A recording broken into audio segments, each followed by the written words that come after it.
오늘 하나님의 말씀 창세기에서 1장에서 두 군데 함께 보겠습니다. 1절과 2절 그리고 26절에서 28절까지의 두 부분의 말씀입니다. 개역 개정으로 우리 먼저 읽겠습니다. 우리 짧으니까 1절, 2절 같이 한번 읽어보시겠습니다. 시작. 태초에 하나님이 천지를 창조하시니라. 땅이 혼돈하고 공허하며 흑암이 깊음 위에 있고 하나님의 영은 수면 위에 운행하시니라. 26절부터 28절까지 제가 읽겠습니다. 하나님이 이르시되 우리의 형상을 따라 우리의 모양대로 우리가 사람을 만들고 그들로 바다의 물고기와 하늘의 새와 가축과 온 땅과 땅에 기는 모든 것을 다스리게 하자 하시고 하나님이 자기 형상 곧 하나님의 형상대로 사람을 창조하시되 남자와 여자로 창조하시고 우리 28절은 같이 하나님이 그들에게 복을 주시며 하나님이 그들에게 이르시되 생육하고 번성하여 땅에 충만하라 땅을 정복하라 바다의 물고기와 하늘의 새와 땅에 움직이는 모든 생물을 다스리라 하시니라. 아멘. 제가 세 번역으로 읽어드리겠습니다. 한번 잘 들어보십시오. 1장 1절 2절 말씀입니다. 태초에 하나님이 천지를 창조하셨다. 땅이 혼돈하고 공허하며 어둠이 깊음 위에 있고 하나님의 영은 물 위에 움직이고 계셨다. 26절부터입니다. 하나님이 말씀하시기를 우리가 우리의 형상을 따라서 우리의 모양대로 사람을 만들자. 그리고 그가 바다의 고기와 공중의 새와 땅 위에 사는 온갖 들짐승과 땅 위를 기어다니는 모든 길짐승을 다스리게 하자 하시고 하나님이 당신의 형상대로 사람을 창조하셨으니 곧 하나님의 형상대로 사람을 창조하셨다. 하나님이 그들을 남자와 여자로 창조하셨다. 하나님이 그들에게 복을 베푸셨다. 하나님이 그들에게 말씀하시기를 생육하고 번성하여 땅에 충만하여라. 땅을 정복하여라. 바다의 고기와 공중의 새와 땅 위에서 살아 움직이는 모든 생물을 다스려라 하셨다. 아멘. 오늘부터 좀 긴 마라톤의 경주를 하듯이 우리 시리즈 설교를 나가도록 하겠습니다. 성경의 전체 개관을 좀 살펴보는 시간이 될 텐데요. 책을 이제 한 권 정도씩 이렇게 시간마다 소개해드리고 또 우리가 더 성경에 익숙해질 수 있는 시간을 갖고자 하는데 이제 이게 큰 걸음으로 가는 그죠? 큰 숲을 보는 그런 이제 작업이 될 것 같습니다. 그래서 제가 성경의 큰 숲 보기라는 이제 그 제목을 만들었는데 그걸 또 다 적기가 그래서 제가 주보에는 큰 숲 성경 이렇게 썼습니다. 그랬더니 어떤 분이 큰 숲 버전에 또 성경이 새로 나왔나 이렇게 말씀하셔서 그럴 수도 있겠네 이렇게 생각이 들었습니다. 근데 그렇지는 않고요.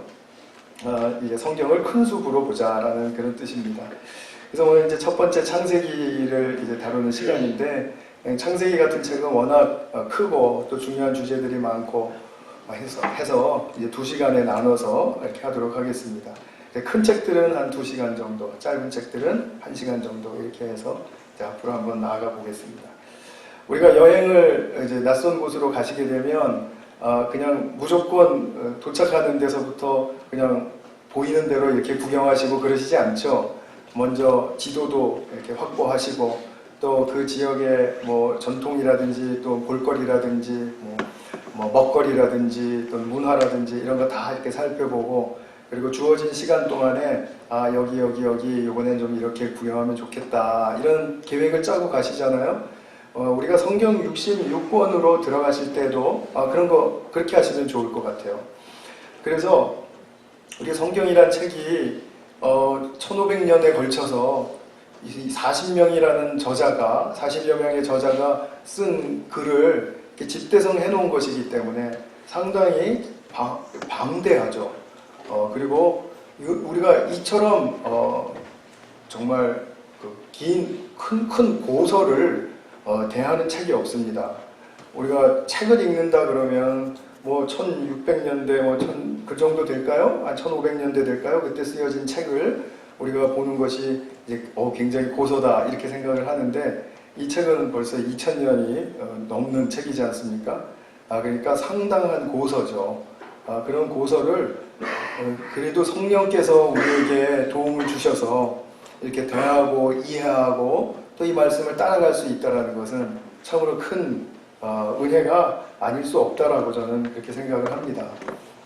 우리가 이런 기회에 이제 마음과 우리 정성을 좀 다해서 성경이 어떤 책이고 또 이 성경은 나와 이 역사와 이 세상에 어떤 의미를 주는가 하는 그런 그 의미들을 좀 잘 살필 수 있는 그런 시간이 되었으면 좋겠습니다.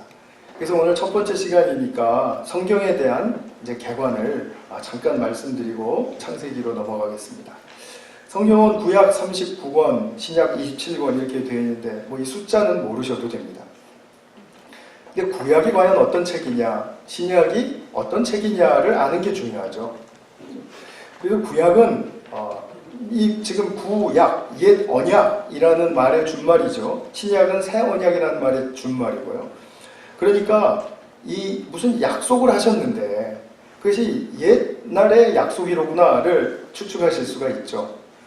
우리가 다 이제 성경을 익히 아시는 분들은 알고 있겠지만 구약은 장차 하나님께서 그리스도와 성령을 보내주셔서 당신이 뜻하신 구원의 계획을 이루시겠다라고 약속하신 것입니다. 그러니까 구약 39권은 그런 아주 일관된 중심의 주제를 기저에 깔고 있습니다. 그러면 신약은 무엇인가? 신약은 먼저 구약에서 약속한 하나님의 구원 계획을 성취했다라는 것을 선포합니다. 그래서 구약이 이루어졌다. 이게 굉장히 중요한 측면입니다. 그런 다음에 이 땅에 임하게 된 그리스도로 말미암아 또 성령으로 또 운행되는 이 하나님의 나라, 이 땅에 임한 하나님의 나라가 이제 그 구원의 역사를 이루어갈 때 하나님의 나라는 확장되어야 하고 또 심화되어야 합니다. 그러니까 그런 과정을 쭉 거쳐서 이제 어떠한 완성의 단계, 마지막 단계에 이를 터인데 그 완성의 단계를 하나님께서 약속해 주시는 것입니다. 구약이 그리스도를 통해서 이렇게 성취되었듯이 지금 그리스도로 말미암아 온 하나님의 나라가 반드시 완성될 날이 온다라는 그것을 기대하게 하시는 약속의 말씀이 신약에 담겨 있다는 거죠. 그래서 이것을 새 언약이라고 말하죠. 그것의 완성을 약속한다는 측면에서 우리는 아직 미완성의 과정을 거쳐가고 있다를 이제 인식하실 수가 있죠. 그러면 구약과 신약의 공통적인 특징이 무엇입니까? 제가 지금 말씀드린 것에 비추어 보면 이것은 약속의 말씀이다라는 거죠. 약속의 말씀. 이것을 꼭 잊지 마셔야 됩니다. 그럼 한번 생각해 보겠습니다. 내가 누구와 약속을 할 때 나 혼자 하는 약속, 자기 스스로에게도 다짐하는 것에 있을 수 있겠지만 약속이라는 건 항상 쌍방이 필요하죠. 그러면 하나님께서 약속의 말씀을 주실 때 그 약속의 대상은 누굴까요? 그건 너무 쉽죠. 하나님의 백성들이죠. 그죠? 우리들입니다. 교회입니다. 그래서 성경은 하나님의 당신의 그 계획과 뜻을 또 목적을 잘 드러내셔서 우리가 스스로는 알 수 없었던 것입니다. 잘 드러내셔서 계시하셔서 우리와 같은 하나님의 백성들에게 인격적으로 따라오라고 그렇게 주시는 말씀이다 라는 것을 우리가 기억해야 합니다. 인격적입니다. 인격적이라는 말은 관계적이라는 얘기고 또 관계적이라는 말은 공동체적이라는 이야기고 또 공동체적이라는 말은 우리가 다 같이 그죠? 다 아시죠? 그래서 우리가 모든 성품과 모든 약속의 내용들은 나 하나만을 잘되게 하려고 하시는 것이 아니라 이 공동체, 그래서 성품을 이야기할 때도 내가 착해지는 것을 말하는 것이 아니라 내가 착해지면 어떠한 성품으로 공동체와 관계를 맺을 것인가, 이런 부분들에 대해서 주님은 약속의 말씀을 주고 계시다라는 것입니다. 자, 그러면 이 약속은 무엇을 위한 약속이냐? 그건 너무 쉽게 답하실 수 있을 것 같아요. 하나님의 목적을 이루시기 위해서요. 자, 그러면 하나님의 목적이 이루어지면 우리는 또 얼핏 생각할 때 그러면 하나님만 좋으시려고 이렇게 하시는가? 하는 그런 생각을 하기가 쉽습니다만 우리가 그런 거 아니라는 건 다 아시죠? 우리 인간과 세상과 모든 역사에 큰 영광과 축복이 되는 바로 그런 하나님의 목적을 가지고 있다는 것입니다. 그래서 우리가 하나님의 뜻을 인격적으로 더 깊이, 더 자세하게 알면 알수록 하나님의 뜻이 이루어지기를 소망하게 됩니다. 좋은 뜻이 있는데 그것이 이루어지기를 원하지 않는 사람이 누가 있겠습니까? 그리고 그것을 막연히 알고 추상적으로 하는 게 아니라 구체적으로 알아가고 있는데 그것이 내 삶에서 분명하게 실질적으로 일어날 수 있는 일인데 그것이 이루어지지 않기를 원하는 사람이 누가 있겠습니까? 근데 우리가 이 단계에 들어가지를 못하는 경우가 참 많은 것 같아요. 그리고 이러한 단계에 들어갔다가 나왔다 자꾸 반복하게 되면 우리가 좀 피로가 쌓이겠죠. 이게 도대체 뭐야 이게? 이런 생각이 들 것입니다. 그렇기 때문에 제가 아까 분주함과 조급함의 고리를 끊자라고 말씀드리는 것입니다. 우리가 그 삶에 쫓김이 있으면 이런 것이 참 힘들어지게 되거든요. 그래서 성경을 읽고 묵상하는 그것은 바로 하나님의 목적을 우리의 삶을 통해서도 이루어드리기를 원하고 또 의탁드리고자 하죠. 그럼 하나님의 목적의 내용은 무엇일까요? 하나님의 목적의 내용. 그죠? 목적을 이루어드리는 건 좋은데 목적의 내용이 뭔지를 알아야 되잖아요. 그죠? 그 내용은 그리스도를 보내주셔서 이 하나님의 피조계가 사랑의 질서를 이루고 또 그것으로 완성을 이루어서 샬롬에 이르게 하는 것입니다. 평화로 이르게 하시는 것입니다. 자, 무슨 말이냐 하면 제가 굉장히 함축해서 말씀을 드렸습니다.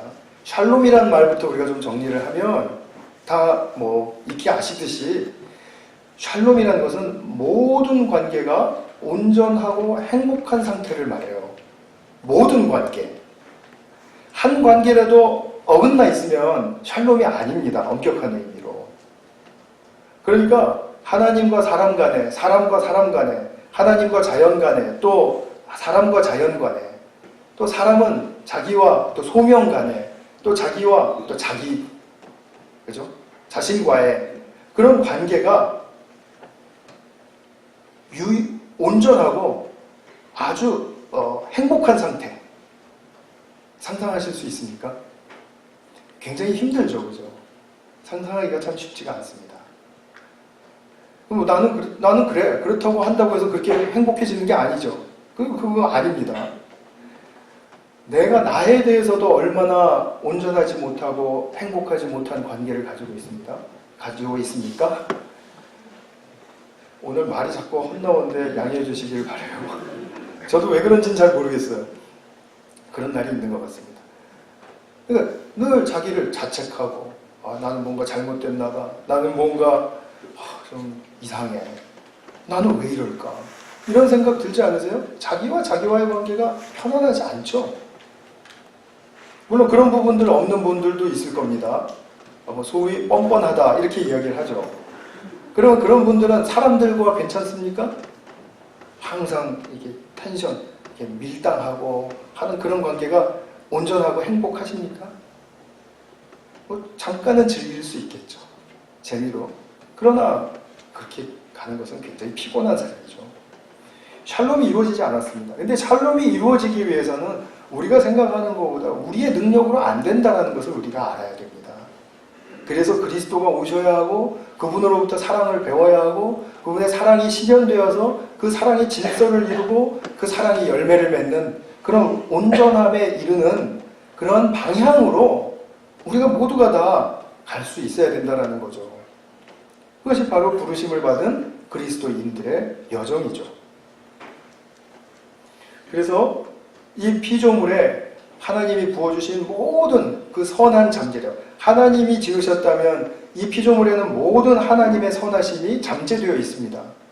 그러면 그 선하심이 잘 피어나도록, 그죠? 어떤 죄나 어떤 방해에 걸림돌이 되지 않고 그것이 잘 피어나서 매우 온전하고 행복한 상태로, 즉 샬롬의 상태로 나갈 수 있도록. 이제 그렇게 하기 위한 것이 하나님이 목적하시는 것의 내용이에요. 이제 크게 말씀드렸습니다. 그래서 성경을 보실 때 이제 묵상에 도움이 되시고자 제가 좀 말씀드리고자 하는 것은, 중요한 것은 이것입니다. 저자들이 40여 명이나 있었다 그러지 않았습니까? 그러니까 저자들이 있었다는 건 독자들이 있었다는 거죠. 우리 아닌 그때 당시의 독자들. 그러면 그때 당시의 독자들에게 왜 이 말씀을 했는가를 우리가 먼저 좀 알아야 됩니다. 그래서 이제 사전 조사가 필요해요. 성경 공부가 필요하다 이 말씀이죠. 또 성경 연구도 필요하고요. 성경도 나눔도 필요합니다. 그런 과정들을 통해서 저자가 독자들에게 이런 이야기를 하고 있구나. 그러면 결국 이 저자가 독자들에게 이런 말을 한 그 속에는 오늘 내게 주시는 교훈, 영적인 교훈은 무엇인가? 내게 주시는 메시지는 무엇인가? 그것을 이제 같이 이렇게 묵상해가고 그리고 통합해가는 과정이 필요한 거죠. 그래서 우리가 하루에 이제 얼마 시간을 떼어서 꼭 말씀을 묵상하시고 또 말씀에 또 귀를 기울이셔야 된다. 이런 말씀을 드리는 거죠. 그래서 이제 성경을 창세기부터 요한계시록까지 한 시리즈로 보게 된 것은 정말 우리 성도님들에게 그 성경 좀 묵상으로 들어가게 하는, 그죠? 들어가게 하는 징검다리를 놓아드리는 그런 역할을 하게 된다라는 그런 말씀도 좀 드리고 싶습니다. 자, 그러면 우리 이제 창세기로 들어가 보겠습니다. 구약의 첫 번째 5권을 일컬어서 모세오경이라고 말합니다. 모세가 말한 것을 담아놓은 5권의 책, 5권의 경전이라는 뜻입니다.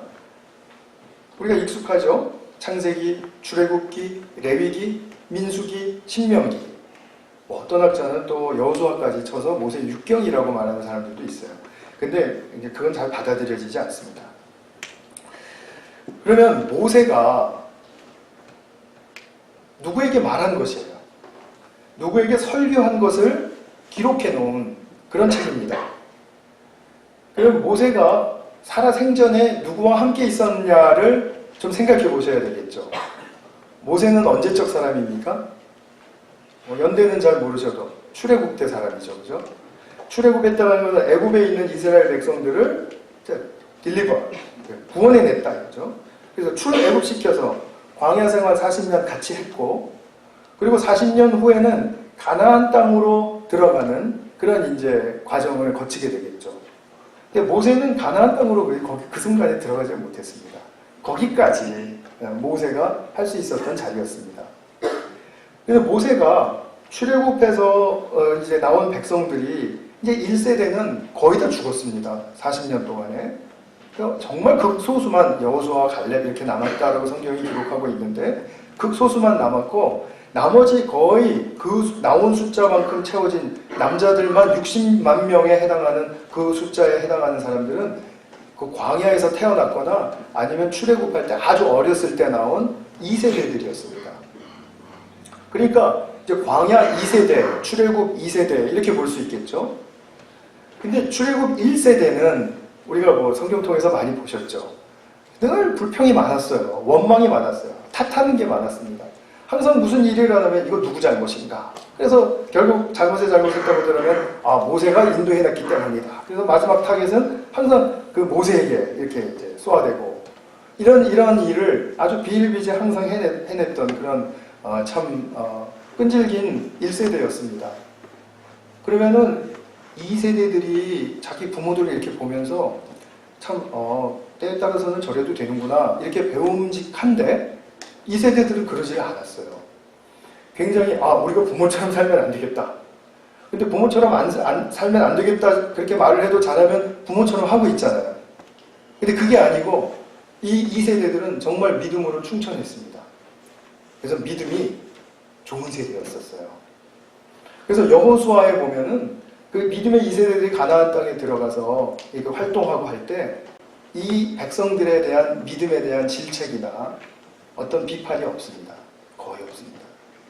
그러나 출애굽기, 민수기, 레위기, 신명기 1세대에 해당하는 이 시기에는 굉장히 그런 비판과 질책이 많죠. 우리가 그런 것을 보게 되면 이제 모세가 이 믿음이 충천한 이 2세대들이 가나안 땅에 들어가서 이제 어떻게 하나님과 교제하며 살아가야 할 것이며 또 하나님이 여태까지 행하신 일들을 다시 한번 일깨워주면서 앞으로 또 하나님께서 행하실 일에 대해서 또 소개하면서 그러면서 자기가 아는 한도 내에서겠죠. 그렇게 하면서 이 2세대들이 정말 믿음으로 굳건하게 그들의 삶을 잘 극복해내기를 정말 원하는 심령으로 마지막 쏟아부은 설교가 되었을 것입니다. 물론 그때 새롭게 얘기한 건 아닐 거예요. 광야 40년 동안에 초기부터 계속해서 모세가 말씀을 해왔던 이제 그런 것들을 총 정리해서 그때 이제 주어졌다라고 이렇게 보실 수가 있겠죠. 그러면서 이들에게 믿음을 견고히 해주기 위해서 다루었던 첫 번째 주제가 창조였습니다. 그래서 그들을 출애굽시킨 야훼 하나님, 여호와 하나님이 바로 하늘과 땅과 생명체를 창조하신 창조주이시다라고 선포해 주었습니다. 하나님이 어떻게 해서 창조주가 되셨는가를 설득하는 게 아니고 그 구원받고 믿음이 충만한 이 백성들에게 하나님은 창조주이시다라고 선포를 했습니다. 그러니까 믿음이 있는 백성들은 다 그것을 받아들였겠죠. 구원해 주신 하나님은 맞는데 창조주 하나님은 내가 잘 못 믿겠습니다. 이런 일은 거의 일어나지 않습니다. 출애굽 구원을 경험했기 때문입니다. 자, 출애굽 구원을 경험한 사람들에게 창조주이시다라고 하는 선포가 받아들여집니다. 출애굽 구원을 하지 않은 이방 나라 민족에게는 이스라엘을 출애굽시킨 여호와 하나님이 창조주이시다라고 말해봤자 안 믿습니다. 무슨 말입니까?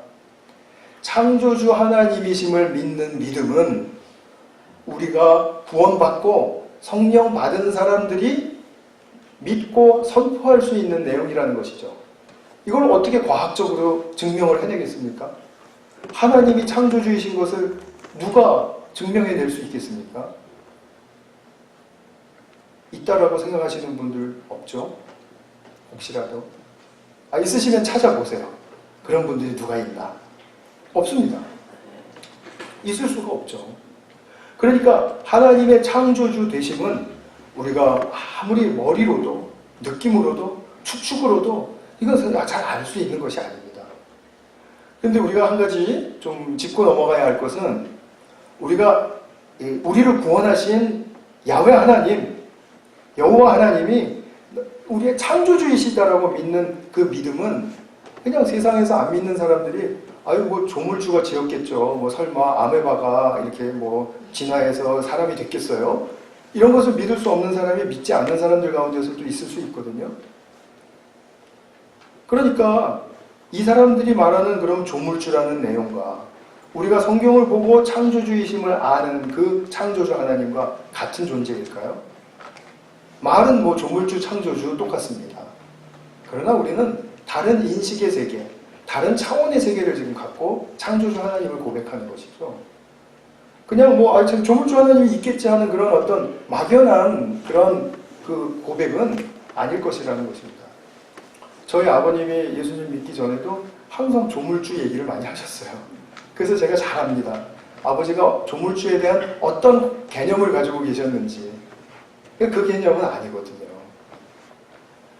그러니까 별다른 수가 없으니까 조물주가 있겠지 이렇게 말씀하신 거예요. 그래서 창세기 1장 1절에 태초에 하나님이 천지를 창조하셨다고 그리고 말하고 나서는 어떤 부연 설명도 붙이지 않고 그러니까 간단 명료하게 그렇게 선포할 수 있었다는 것입니다. 그리고 하나님이 아까 말씀드린 것처럼 어떻게 창조주가 되실 수 있는지 설명하지 않았습니다. 그냥 선언한 것입니다. 그랬는데도 받아들여진다. 참 이게 신비로운 일입니다. 그리고 창조 전의 상태는 어떠했는지, 또 창조 과정을 통해서 창조 후에는 어떤 일들이 일어났는지를 또 말해줍니다. 이거 과학적 설명 아닙니다. 이때 당시의 독자들은 과학이라는 말조차도 몰랐습니다. 그렇죠? 그러니까 모세가 이 백성들에게 말한 이것을 통해서 우리가 과학을 추론해낼 수 있다고 믿는 것 자체가 어불성설이죠. 이거 어울리지가 않는 것입니다. 한숨이 나오세요? 이거 말이 안 되죠. 네, 계속 안 됩니다. 어쨌든 간에 모세는 그 당시에 가지고 있었던 고대의 그 우주관을 이제 우주관에 비추어서 설명을 해준 것입니다. 그때 당시의 우주관은 우리 지지난 주말에 우리 이필찬 목사님 오셨을 때 잠깐 설명하셨었는데, 고대 사람들은 그 창조가 되기 전에는 이 세상이 물로 꽉 차 있었다라고 믿었어요. 물로 꽉 차 있었고, 그 다음에 하나님의 창조의 그 역사가 일어나니까 이 물이 아래 위로 이렇게 쭉 갈라졌다라고 그렇게 생각을 했습니다. 그래서 이 갈라진 물과 물 사이의 공간이 바로 궁창이다, 창공이다, 이렇게 이제 믿었습니다. 그러니까 하늘에서 비가 오는 걸 봤고 땅에서도 물이 있는 걸 보니까 그런 우주관을 아주 원시적으로 가질 수밖에 없었다라는 것이죠. 그래서 6절을 보시면, 1장 6절을 보시면 하나님이 말씀하시기를 물 한가운데 창공이 생겨 물과 물 사이가 갈라져라, 이렇게 말했다고 모세가 지금 그때 당시에 그 우주관에 적합한 표현을 하고 있는 것입니다. 그럼 물로 갈라지기 전의 상태, 2절에 나왔죠. 땅이 혼돈하고 공허하며 어둠이 깊음 위에 있고 하나님의 영은 그 물 위에 움직이고 계셨다. 그렇죠? 그러면 그 창조가 일어나기 전의 상태는 혼돈, 공허, 어둠, 이 세 가지의 특징을 갖거든요. 그러면 혼돈이 있다는 건 무슨 말입니까? 뭐가 막 무질서하다라는 뜻이지 않습니까? 그죠? 질서가 도무지 없는 것. 그 다음에 공허하다, 가치가 없다라는 거죠. 무의미하다. 그 다음에 어둠이 있다. 어둠이 깔리면 어떻게 되죠? 뭐가 하나도 나타날 수가 없죠. 뭐가 하나 드러날 수가 없습니다. 그러니까 이 무질서와 무가치와 또 무엇도 드러날 수 없는 이 어둠의 상태에서는 그 자체 속에서 어떠한 것도 다시 만들어지거나 변환될 수가 없겠죠. 그런 그 자체로는 아무런 의미와 가치를 가지고 있지 않은 그 상태를 하나님이 창조하시니까 이런 상태로 바뀌었습니다. 자, 어떤 상태라고 표현을 하죠? 성경에? 하나님이 보기에 좋으셨다. 스스로는 어떤 것도 가치 있는 것을 또는 의미 있는 것을 만들어낼 수 없는 상태였는데 하나님이 창조에 에너지가 들어가니까 그 상태가 보기에 좋은 상태가 되더라는 거죠. 이게 굉장히 의미심장하죠. 그러면은 이 무의미한 상태, 무가치한 상태에서 보기에 좋은 상태로 가려면 어떤 방법이 있어야 되지 않습니까? 그 방법이 뭘까요? 이것도 말씀에 나옵니다. 우리 또 과학적으로 지금 막 생각하시고 있으면 그거 아닙니다.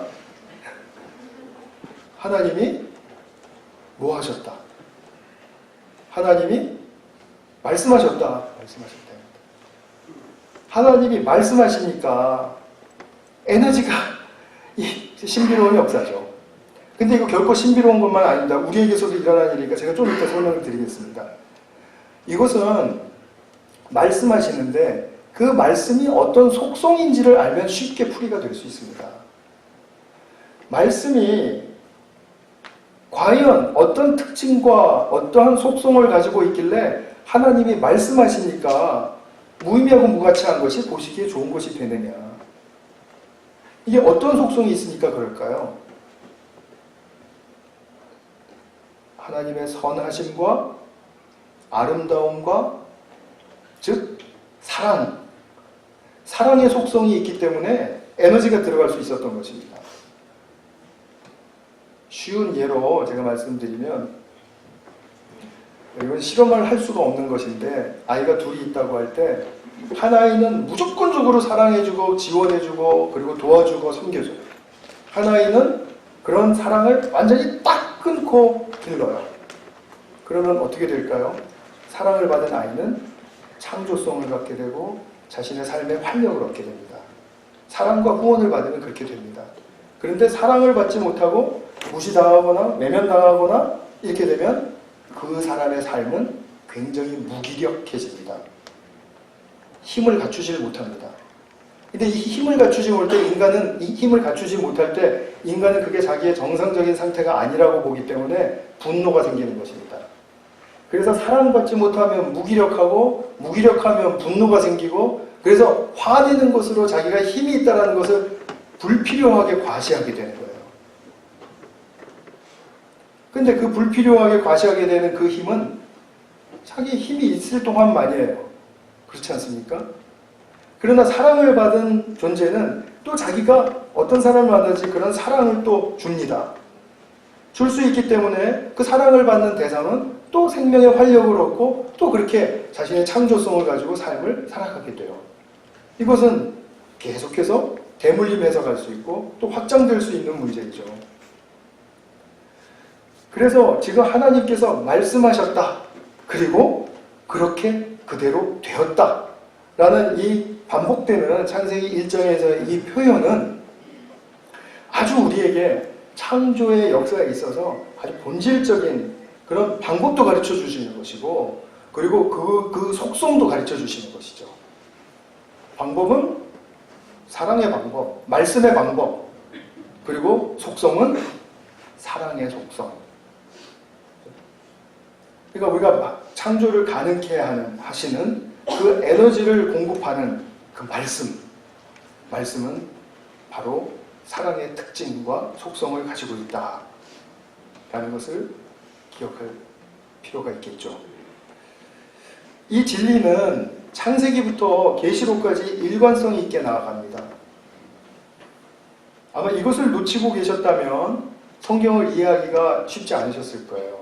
왠지 이해되고 안 되고의 그것을 분별할 수 있는 문제가 아니라 성경을 읽어도 이렇게 마음에 안 와닿거나 아니면 이거 이제 뭐 겉도는 얘기 같다 이렇게 느끼셨을 겁니다. 근데 오늘도 우리가 말씀을 펴고 이렇게 읽고 묵상할 때 하나님의 그 말씀 속에 사랑의 속성을 우리가 보게 된다면, 그 사랑이 그리고 내게 부어지고 있다는 사실을 체험한다면, 그럼 나는 그 사랑의 말씀에 힘을 얻습니다. 선한 힘입니다. 막 사는 힘이 아니고요. 그래서 하나님께서 지으신 모든 것이 선하다. 디모데전서 4장 4절에서 바울이 이렇게 말했는데요. 하나님께서는 말씀으로 지으셨기 때문에 모든 것이 선할 수밖에 없는 거죠. 그러나 문제는 죄가 침투하는 바람에 이것이 지금 다 역창조의 방향으로 가게 된 그런 막 얽히고 설킨 그런 이 상태가 되어버린 거죠. 자, 그럼 한 가지 중요한 단어를 소개하고 그리고 또 그 다음으로 넘어가겠습니다. 이렇게 선하고 아름다운 세계를 창조하신 사건은, 이 창조 사건 이 자체가 약속입니다. 하나님의 약속입니다. 왜 약속이라고 말할 수 있냐 하면, 하나님께서 시작하신 이 창조를 끝까지 포기하지 않으시고 당신의 선한 뜻대로 유지하시고 발전시키시고 그리고 완성시키실 것이기 때문입니다. 그런데 어떤 사람들은 벌써 이제 역사적으로도 왔다가 지나간 사람들인데 아직도 그것을 따르는 사람들이 있습니다. 하나님은 창조하셨을 뿐이다.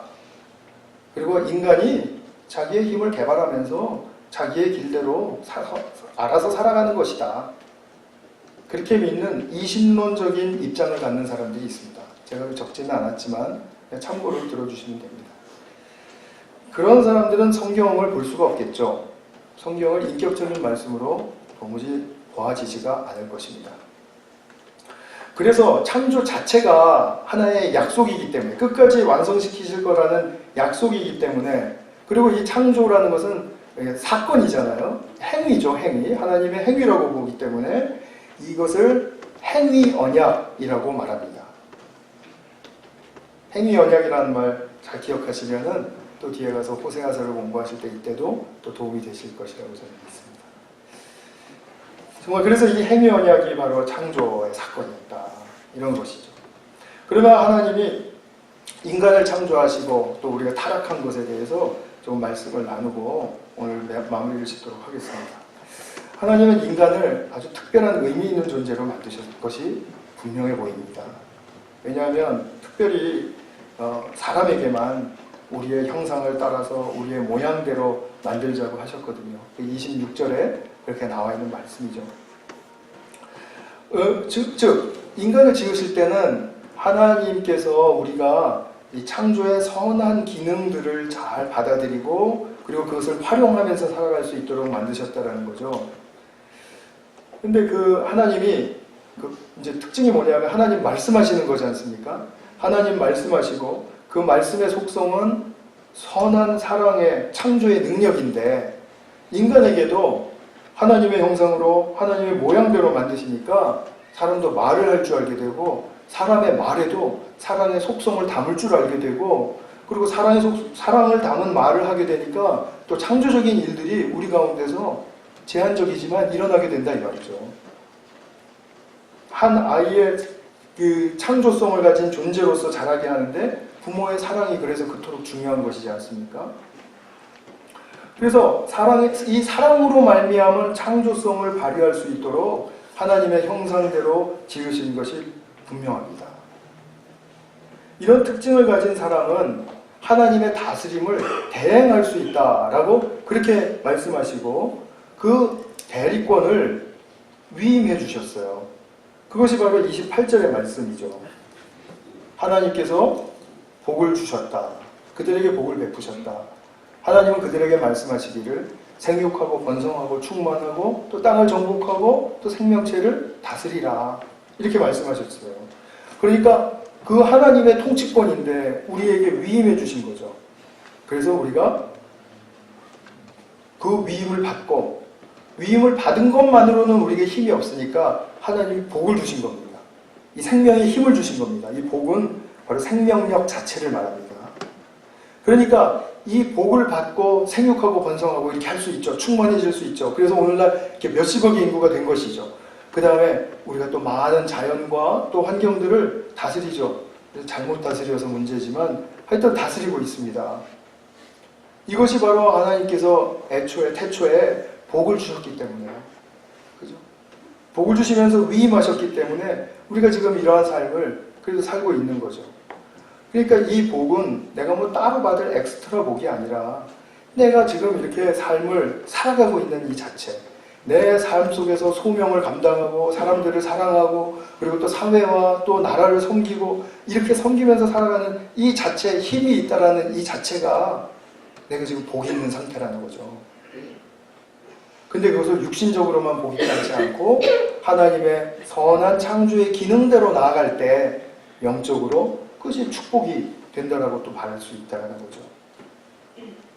그래서 이 복은 한 번에 그냥 왕창 받아두고 저장했다가 필요할 때마다 조금씩 이제 꺼내서 쓰는 그런 방식이 아니고 살아있는 동안에 지속적으로 하나님과의 관계를 잘 유지하면서 그 관계 속에서 받아야 할 복이라는 사실을 잊으시면 안 됩니다.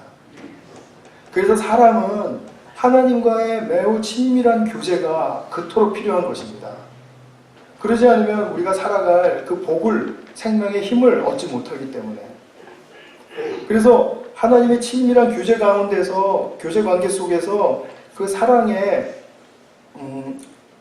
이제 힘을 얻게 되면, 사랑의 생명의 힘을 얻게 되면, 그러면 정복하라라는 말이 그냥 내가 가서 깃발 꽂고 이거 다 내 거야 라고 그렇게 말하지 않는 것이라는 것을 분명하게 우리가 말할 수 있습니다.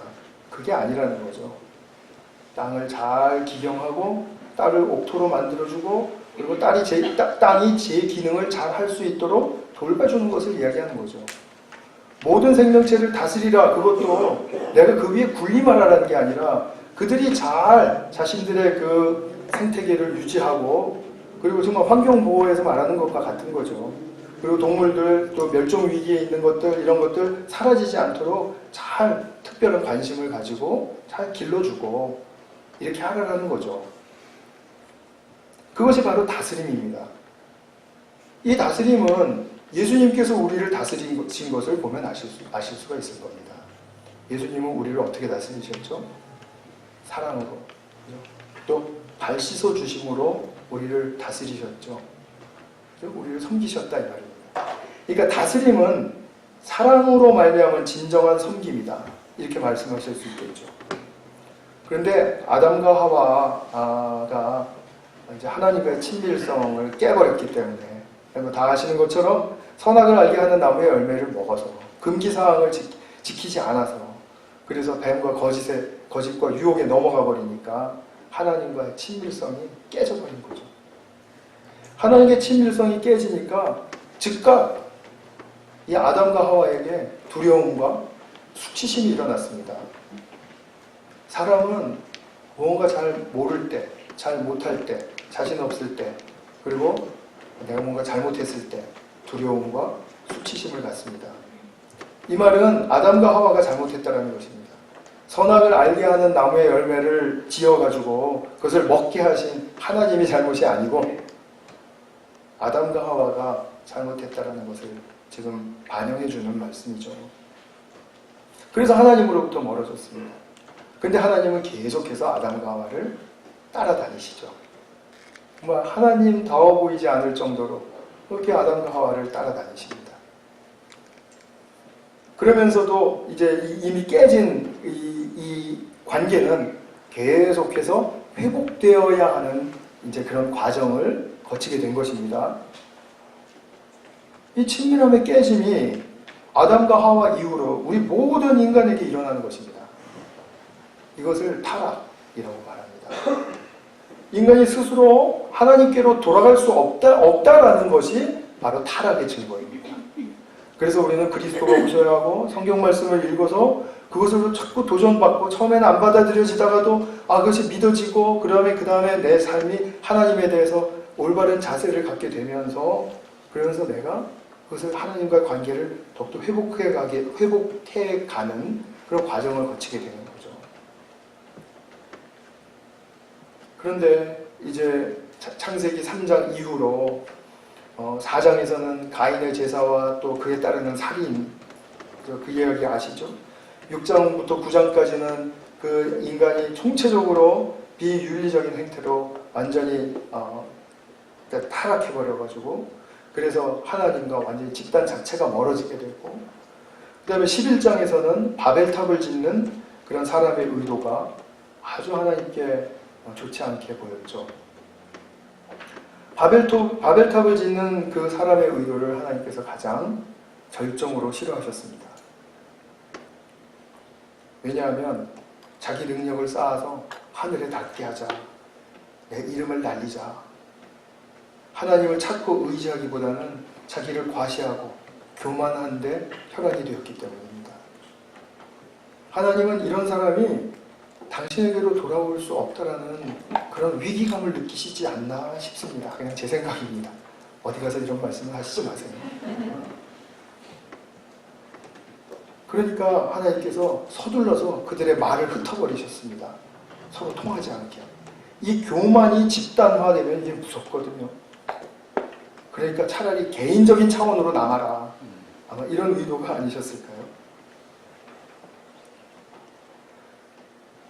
이 모든 일들, 아담과 하와가 범죄한 사실로부터 시작해서 바벨탑을 쌓는 일에 이르기까지 보여준 인간의 이 행태는 하나님의 사랑의 창조의 역사에 순기능으로 이렇게 작용되는 게 아니라 당연히 역기능이죠. 그죠? 그러니까 역창조가 일어난다 이렇게 말합니다. 역창조가 일어나는 것입니다.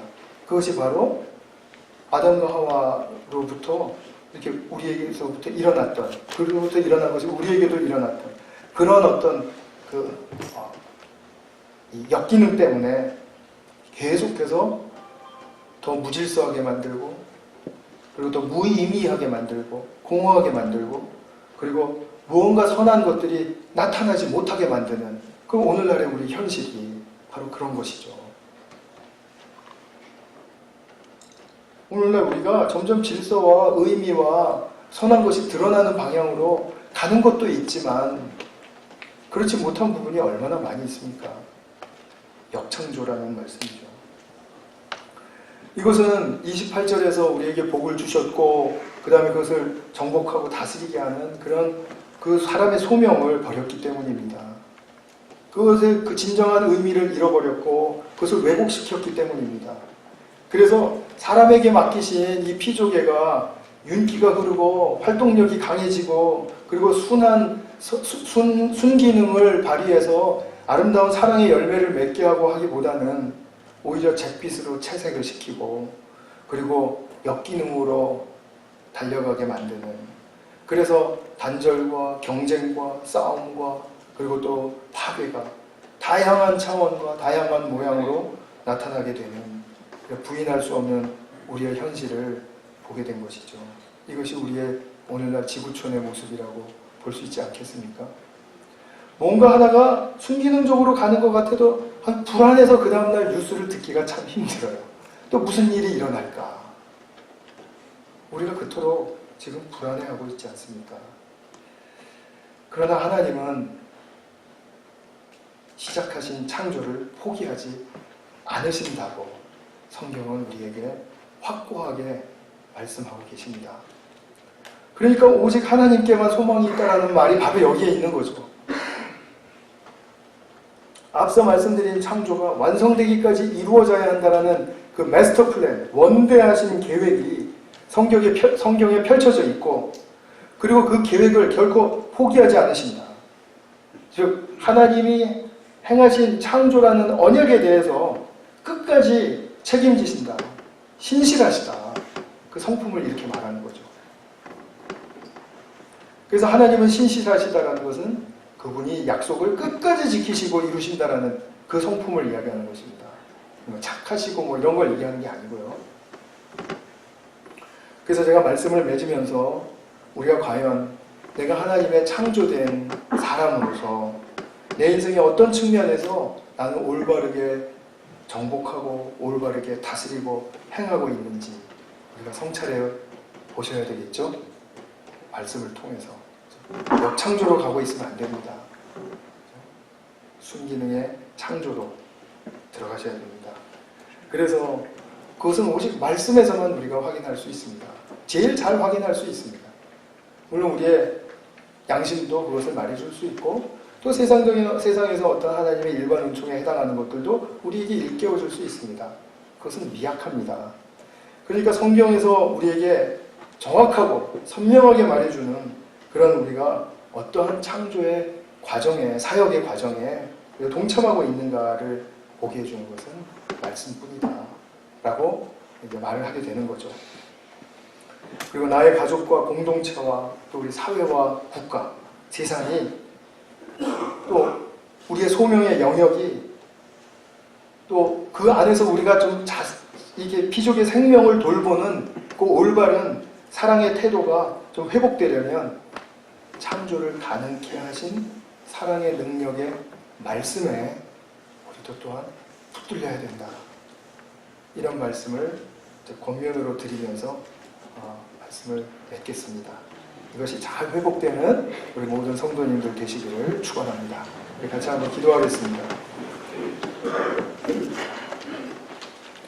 지금 이 시간에는 하나님의 창조의 그 선하신 그 과정과 역사를 한번 좀 기억해 보시기를 바랍니다. 그리고 하나님의 그 보기에 좋으신 그 열매와 결론에 이르기까지 나의 삶은 지금 어떤 과정을 거쳐가고 있는지, 또 이런 과정을 거쳐서 나의 개인적인 차원에 있어서 또 공동체 차원에 있어서 결코 포기하시지 않고 약속을 이루어 주시겠다고 하신 그 하나님의 신실하신 성품을 또한 믿고 의지하는 그런 복된 역사가 오늘 지금 우리 기도 시간을 통해서 드려질 수 있기를 바랍니다. 그토록 선하고 사랑의 열매가 맺혀질 수 있는 창조의 세계를 가능하게 하신 하나님의 그 말씀이 오늘날 우리들에게도 이토록 가까이 선명하게 주어져 있음을 믿고 감사와 찬양을 올려드립니다. 우리가 말씀을 보고 또 배우고 또 그것을 새길 때 우리에게는 하나님의 사랑의 그 속성을 만나기만 하면 새로운 일들이 일어나는 줄 믿습니다. 주님, 우리의 내면의 성품의 세계에서 뿐만이 아니고 또 우리의 관계 속에서 또 우리의 사회 속에서 또 우리의 가정 속에서 정말 주님의 사랑의 새로운 창조의 역사가 일어나게 되는 것을 저희들은 참으로 믿고 그것을 감사하며 의탁하며 나아가기를 원합니다. 사랑하는 아버지, 정말 우리가 창조의 역사에 동참할 수 있도록 도와주십시오. 창조의 그 역창조의 역사로 빠져들지 않도록 우리를 붙들어 주십시오. 주님께서 그러기 위해서 주신 이 말씀을 우리가 늘 펴고 또 그 말씀에 은혜에 붙들리는 우리 모든 주님의 복된 자녀들 되게 하여 주십시오. 우리 구주 예수 그리스도의 이름으로 기도하였습니다. 아멘.